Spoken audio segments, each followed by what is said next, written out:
दरम्यान गुरुपौर्णिमेच्या आडून राऊतांनी शिंदे गटावर हल्लाबोल केलाय। बाळासाहेबांकडून आम्हाला स्वाभिमान निष्ठेबाबत मार्गदर्शन मिळालं असं संजय राऊत म्हणाले।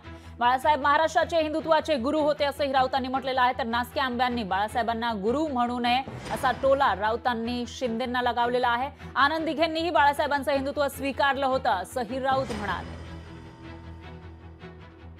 गुरुपौर्णिमेचं महत्त्व जे आहे ते आम्हाला हिंदुहृदय सम्राट शिवसेना प्रमुख बाळासाहेब ठाकरे यांच्यामुळे समजले। महाराष्ट्राचे ते गुरु होते, हिंदुत्वाचे गुरु होते, पण त्यातून काही नासके आंबे निघाले आणि ते बाहेर गेले। माझं त्यांना आव्हान आहे, त्यांनी बाळासाहेबांना गुरु म्हणून त्यांचे फोटो लावू नयेत, तो या महान गुरुचा अपमान होईल। आम्ही सगळ्यांनी बाळासाहेबांच्या चरणी कायम मस्तक ठेवलं, एक नेते म्हणून, एक गुरु म्हणून। लोकशाही मराठी ऐका, पहा, जागरूक रहा।